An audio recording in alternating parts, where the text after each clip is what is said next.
Hello, my name is Cassandra Reed. I go by Cassie. I live in Florida and I am currently working towards my in science in early childhood education, special education. I am currently a teacher's aide in an SBC unit. We work with ASD kiddos with access points, and I am in the kindergarten and first grade room.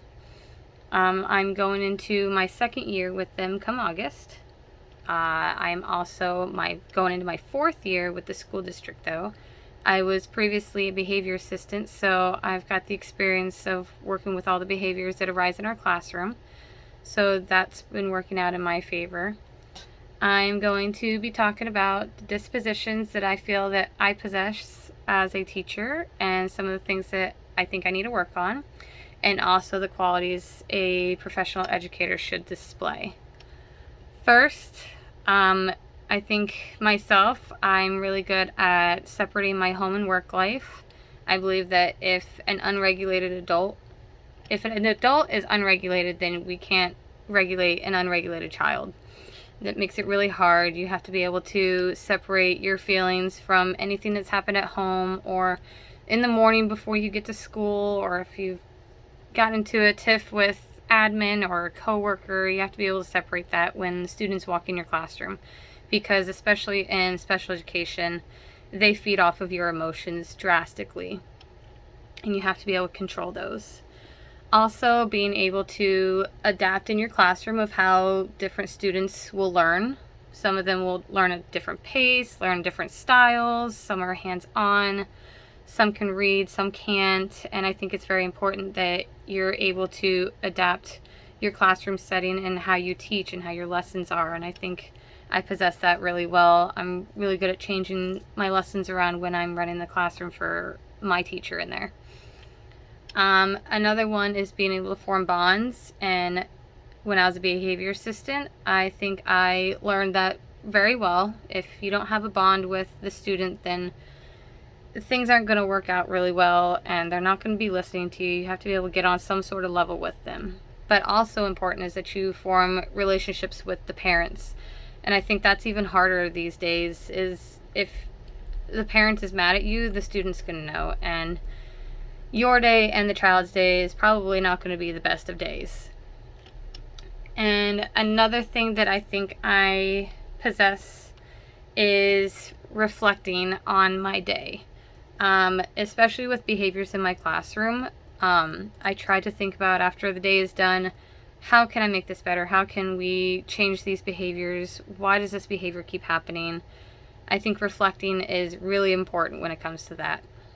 Another one is patience. As a teacher, and I worked in preschool for 7 years prior to this with 2-year-olds, so I've learned to have a lot of patience, and it's very difficult sometimes, and I think I can even work on that sometimes. And especially being committed. If you're not committed to your profession, one, you're not going to have fun, and two, your students aren't going to learn the way they should be learning. Another thing I think I can work on is learning to be more diverse, as in different cultures of your students.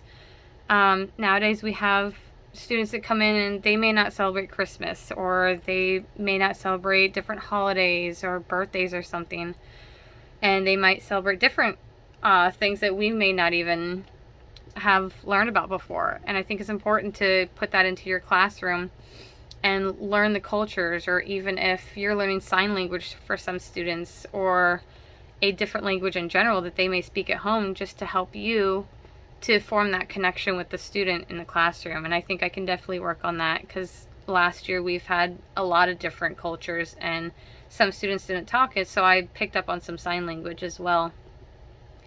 I think expectations of a good educator would be passion. If you don't have passion, again, for your profession, you're not going to enjoy your job. I think it's important that they are respectful to not only the students, but parents and also your fellow teachers and admin that's you're working with day in and day out every single day. I think being dedicated is another good quality of a great teacher. And having high expectations for your students, because every student can learn. And if you don't give them higher expectations just above what you know they're capable of, then they're not going to advance or exceed in their grade level or be able to move up and stuff. But the most important one, I think, is being a role model. You have to be able to show them how they should be acting in society. If you're not a good role model, then your students aren't going to be learning much from you. They look up to you, so you have to be that adult in their life while they're at school to show them what's right and what's wrong.